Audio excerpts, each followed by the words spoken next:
Could you tell me a story? Asked Cole. It's awfully late. It was long past dark, and time to be asleep. What kind of story? You know, a true story. One about a bear. We cuddled up close. I'll do my best, I said.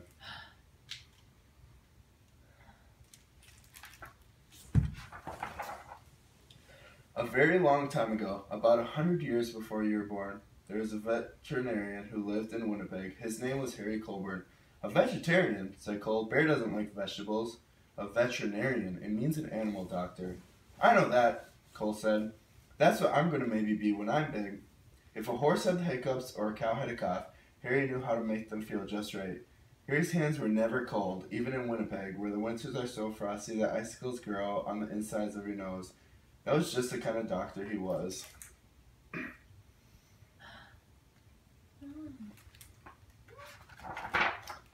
But a day came when Harry had to say goodbye to Winnipeg.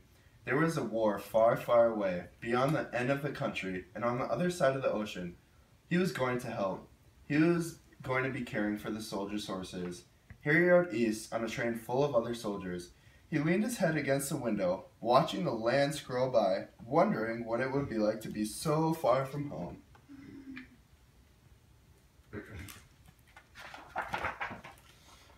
The train rolled right through dinner and over sunset, and around 10 o'clock, and into a nap, and out the next day, until it stopped at a place called White River. Harry decided to stretch his legs.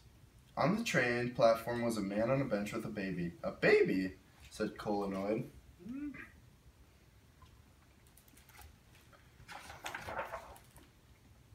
A baby bear, a cub. Harry stopped. It was not every day that you see a baby bear cub at a train station. That bear has lost its mother, he thought, and that man must be the trapper who got her. What do trappers do? Asked Cole. It's what trappers don't do. They don't raise bears. Raise them. You know, love them.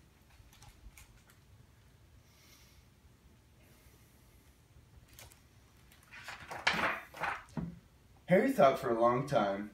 Then he said to himself, there is something special about that bear. He felt inside his pocket and said, I shouldn't. He paced back and forth and said, I can't. Then his heart made up his mind and he walked up to the trapper and said, I'll give you $20 for the bear. Is $20 a lot? Asked Cole. Back then? I said. Even more than a lot.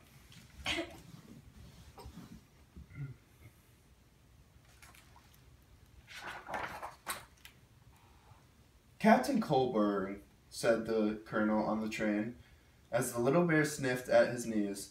We are on a journey of thousands of miles, heading into the thick of battle, and you propose to bring this most dangerous creature? Bear stood straight up on his hind legs, as if to salute the colonel. The colonel stopped speaking at once, and then in a quite different voice he said, Oh, Halo. The man of Harry's regiment squeezed by to have a look. I decided to name her Winnipeg, Harry told him, so we'll never be far from home. Winnie, for short. Oh, I'm sorry.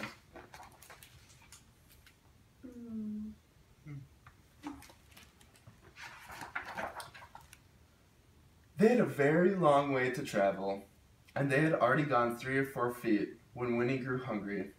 What do bears eat? The men wondered. What don't they eat? Said Harry. Vegetables, Cole reminded me. Winnie ate vegetables, I said. She ate everything except onions. They brought her carrots and potatoes and apples and tomatoes and eggs and beans and bread and a tin of fish and some slop in a dish. But Winnie was still hungry. How about dessert? Said Harry, holding up a bottle of condensed milk. Taking the treat in her paws, Winnie lay on the back and hummed a happy song as she drank. The men roared.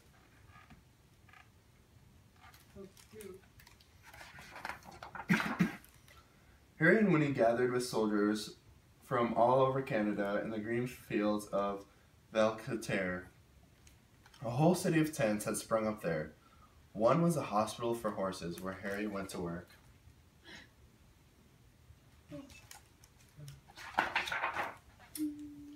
Winnie was in the army now. Harry taught her to stand up straight and hold her head high, and turn this way and that, just so.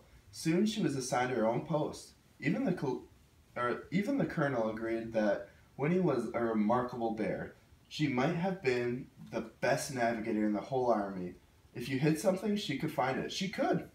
What if it was farther away and farther still? Remarkable, he cried.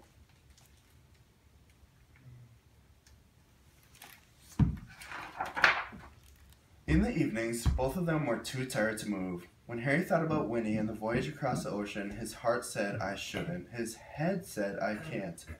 But his heart made up his mind.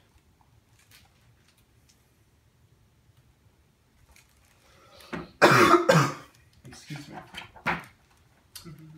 Nobody had ever tried to float so many people and animals across the Atlantic Ocean before. 30 ships sailed together, carrying about 36,000 men and about 7,500 horses, and about one bear named Winnie.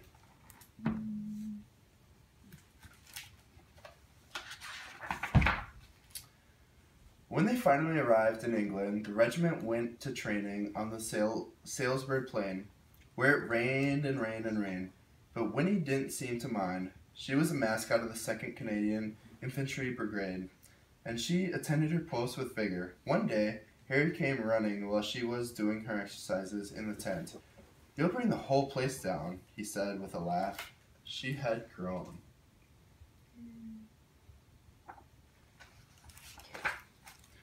It was winter when the order came. The time had come to fight. Winnie posed proudly with the men for pictures to send home to their families. Harry thought for a long time. His head argued one way, then the other, but his heart made up his mind. He went to Winnie and he said, in a serious way, there's somewhere we need to go. Winnie brushed the mud off her nose and nuzzled in close.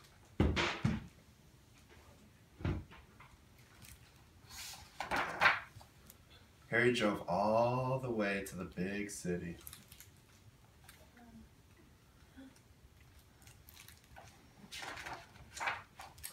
Here we are, said Harry, the London Zoo. Harry took a deep breath.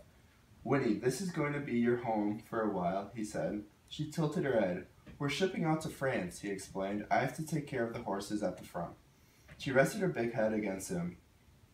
I know you want to come, but it's not safe. Winnie's head bowed. Harry's hands were warm as sunshine, as usual.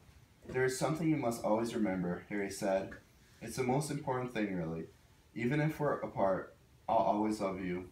You'll always be my bear.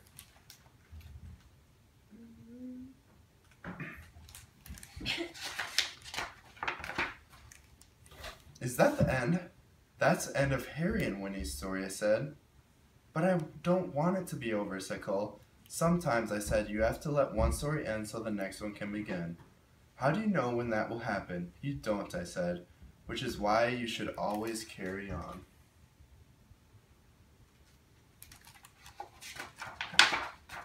Once upon a time, there was a little boy with a stuffed bear. He'd had his bear ever since he was a baby, but somehow the boy had never found the right name for him. He tried Teddy and Edward and even Big Bear.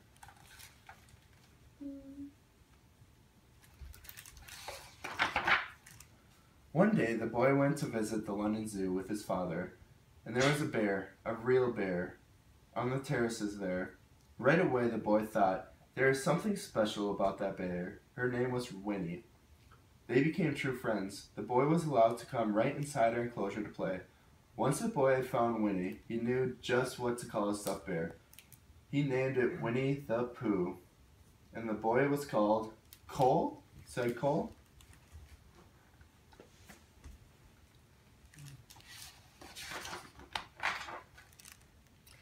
His name was Christopher Robin Moline. Christopher Robin would visit Winnie at the zoo, and then he would take his stuffed animals on all sorts of adventures in the wood behind his home. His father, Alan Alexander Moline, wrote books about them. Harry's Winnie became Winnie the Pooh, and there has never been a more beloved bear. But what happened about Harry? Cole asked.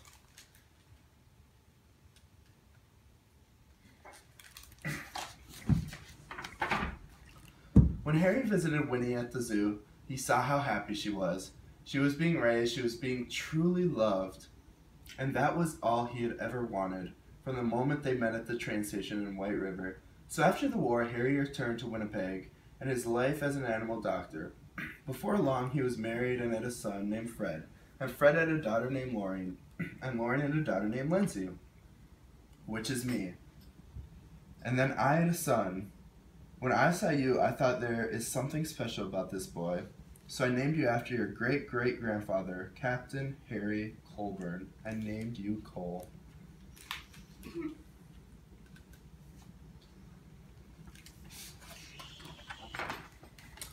That's me, said Cole in a whisper. That's you. And that's Winnie?